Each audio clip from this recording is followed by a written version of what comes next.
In a swift move, the WNBA completely crushed Angel Reese. Furthermore, the figures are accurate.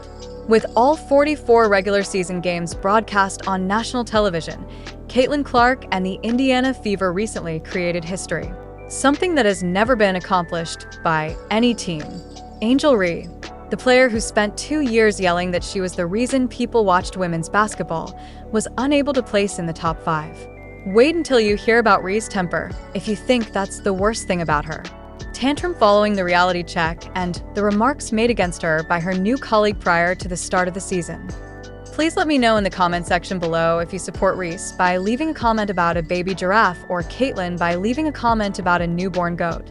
The teams that will be shown on their respective networks are decided by networks such as CBS, NBC, ABC, and ESPN.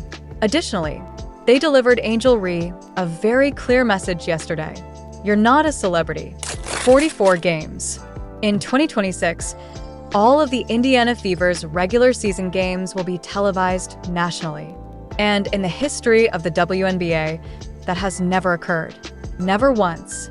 So consider what it truly takes for a network to dedicate that much airtime to a single franchise. Because networks don't act in that way out of league loyalty or benevolence. Someone did the figures and liked the results, so that's why they do it. According to a comment from Angel Reese, I'll look back in 20 years and be like, yeah, the reason we're watching women's basketball is not just because of one individual. She won't utter Caitlin Clark's name because of me, too, and I want you to understand that. We're not talking about a couple of minor cable channels taking advantage of Indiana. Disney is in with 13 games on ABC and 17 more on ESPN. Amazon Prime is in. NBC Universal is in with games on NBC, Peacock, and NBCSN.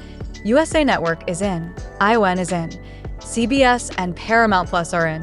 Essentially, all of America's major media companies concur that Indiana Fever games are worthwhile. These are billion-dollar businesses that don't make decisions based on sentiment. Let's focus on Indiana in particular because prior to Caitlin Clark's arrival in 2024, the Fever weren't exactly must-see television. They were routinely missing the playoffs, drawing small crowds, and no one was fighting over broadcast rights to their games. As soon as Clark arrived, the ratings started to rise, with games drawing viewers who were seated next to some NBA broadcasts on the same networks. Sorry, young lady, nobody knows who you are. Nobody would be watching the WNBA. Additionally, for you, this is all about Caitlin Clark. Caitlin Clark is bringing the money to the game, the planes to the game, the TV viewership, and the WNBA is on fire because of Caitlin. Sponsors began phoning because the demographic that advertisers pay a serious premium to reach was suddenly watching women's basketball in numbers that made spreadsheets look very different. Aaliyah Boston is in the post drawing double teams and still converting because she reads the defense quickly and has cleaner footwork than most people realize.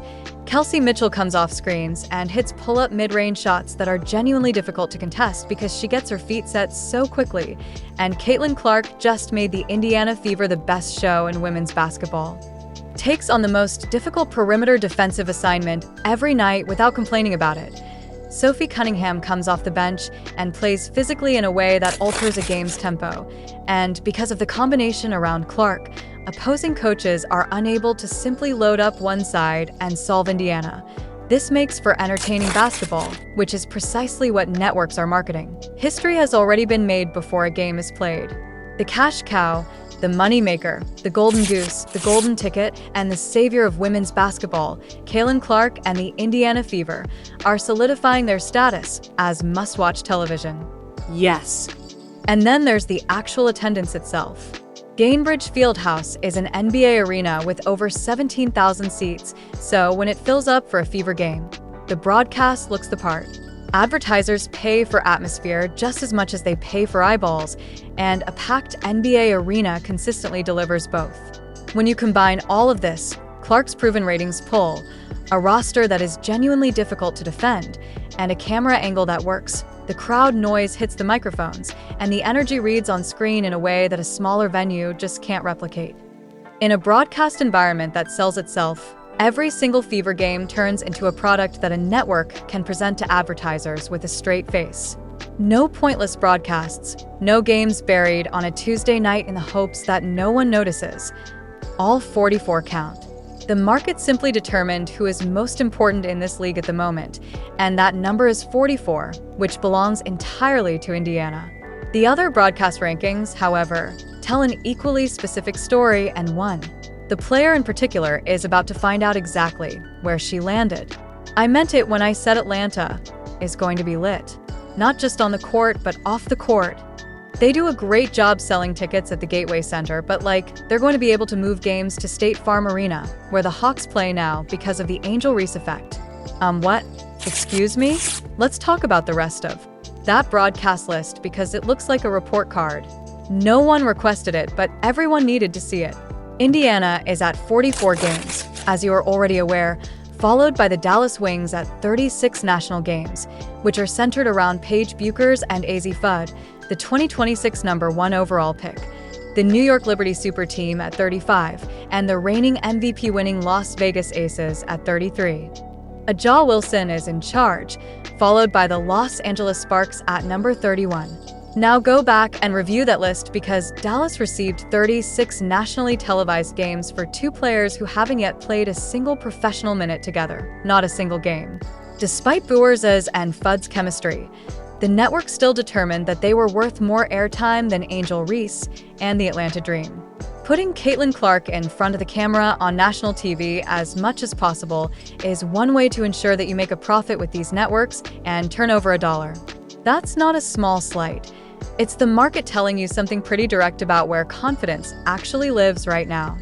Everyone is getting paid more, and they have to figure out how they're going to make some of this money back. Possible. So, where does Atlanta end up? With 28 nationally televised games, the Dream is in 7th place, behind every team already on that list and Reese's old team, the Chicago Sky. The difference between Indiana's 44 and Atlanta's 28, which is 16 games, or almost a third of a WNBA regular season. Reese spent 2 years telling anyone who had listened that she was. The broadcast schedule simply responded to the claim that she personally drove the growth of women's basketball, that her presence mattered, and that she moved the needle with a very specific number, which is 28. However, the number of games isn't even the most uncomfortable aspect of Atlanta's situation. Imagine this.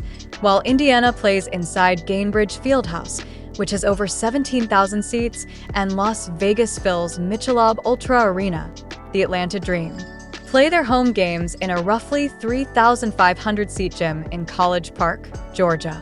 Networks take that into account when pricing ad inventory around those games because a half-empty 3,500-seat facility does not create the same broadcast atmosphere as a packed NBA arena.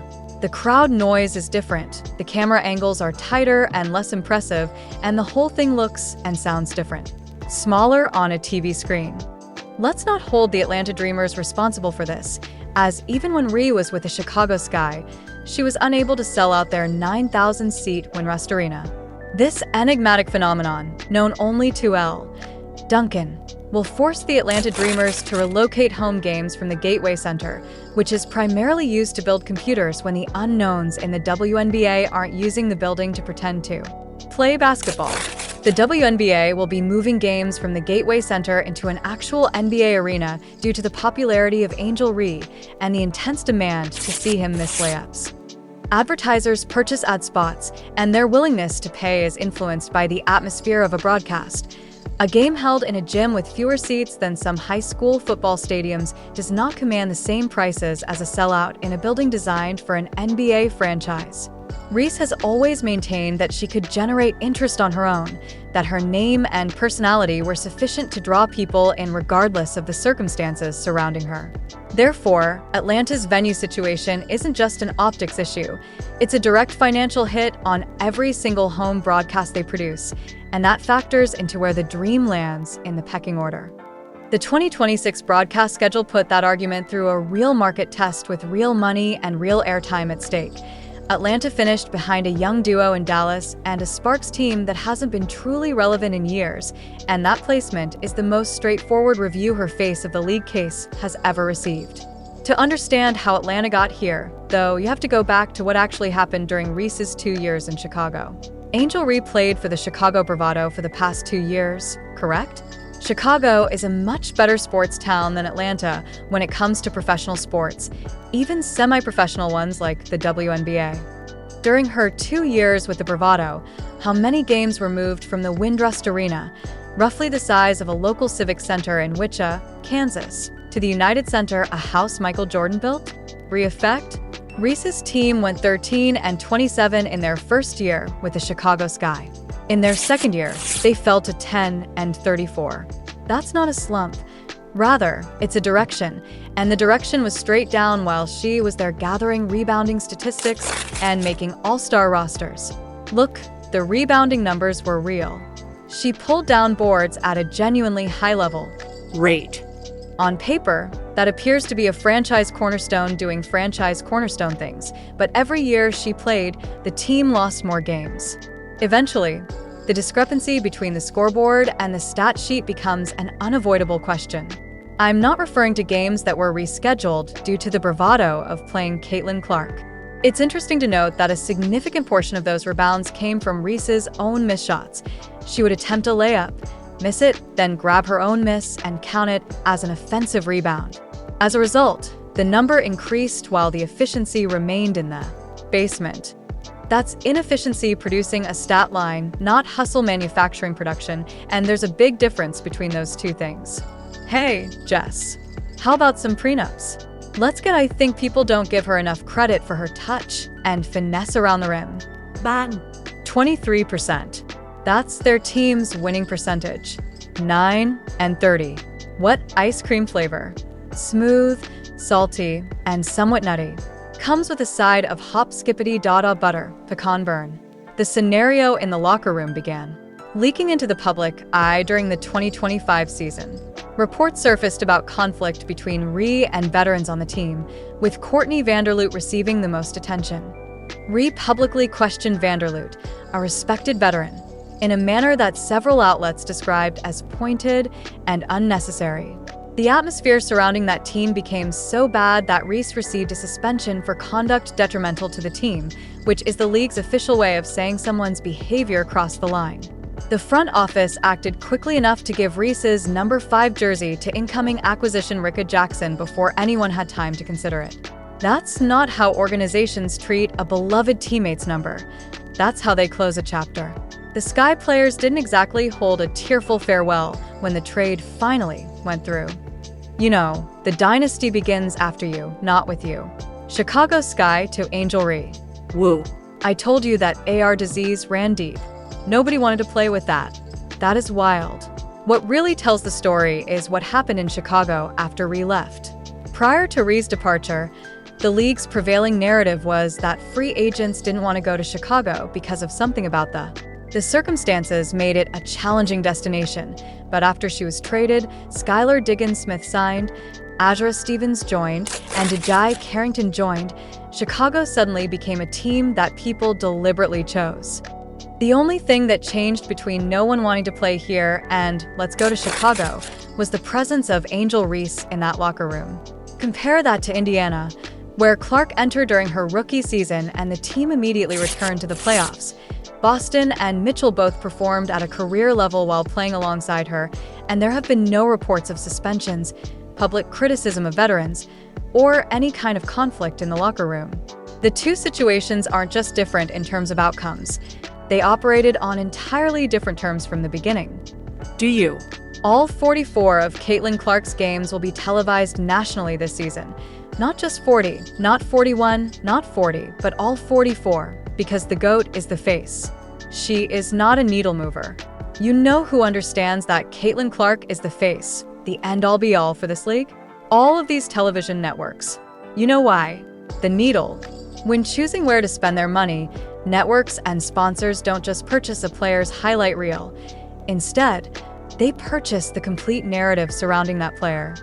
Chicago discovered that a story involving a conduct suspension, teammates who remained silent during difficult times, and consecutive lottery seasons doesn't belong anywhere near a national advertising campaign.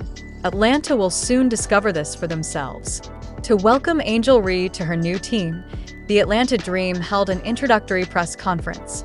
As you can see, these events are meant to be enjoyable, a new chapter, a fresh start, everyone grinning for the cameras, but instead, her new teammates lined up and took turns unintentionally, or perhaps not so unintentionally, telling the entire league how they feel about her. This is a question for everyone but Angel. How would you guys describe what it was like to play against her over the past 2 years? I mean, whenever Angel has been on the other side of the court, I think I've had about 30 Ryan Howard go first. When someone asked her about playing against Rhea in the past, Howard's response was rather casual, as if she were just stating the obvious. Reese's defensive reputation in the league isn't built on stopping people, and Howard essentially confirmed that at a press conference intended to hype Rhea up. Every coaching staff watching that clip just got a free pass. She thought she had 30 points, so she just dropped it like that, without hesitation or softening it. The problem is, Howard wasn't bragging, she was just reporting. The scouting report said, "Put the ball handler Howard's guarding on Reese's side. Let her go and collect buckets." Naz Hillman then took the microphone to contribute to the welcome party by calling Reese annoying as hell. She did this in a way that could be interpreted as a compliment, meaning that Reese is bothersome and difficult to deal with. Angel's annoying as hell. Alicia Gray, one of the better offensive players in this league, took a slightly different stance when she said that she loved playing against Chicago because she had her best games there.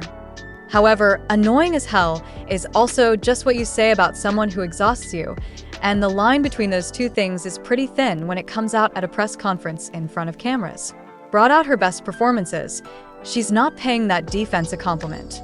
Gray seemed to be treating those games like a personal scoring clinic when Rhea was playing for Chicago during those 2 seasons. I told Angel, "I'm not going to lie, I love playing against Chicago because I had my best games." Let's just put all 3 of those together for a second. Howard scored at will against Rhea on defense, and Gray went off every time she played Chicago, and Hillman referred to her as annoying as hell.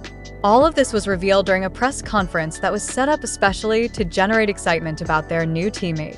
Either no one in the Atlanta Dream organization prepares for the media, or these players weren't really trying to hide their feelings, and these aren't just random people making casual remarks, are they?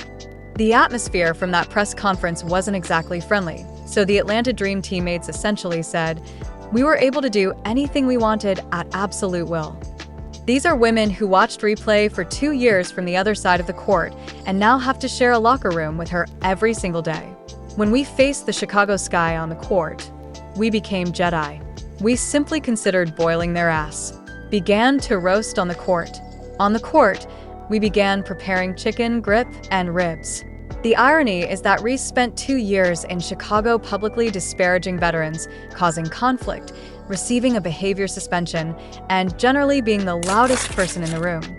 Now that she has arrived in Atlanta, the dynamic she created in Chicago has followed her, but now she's on the receiving end.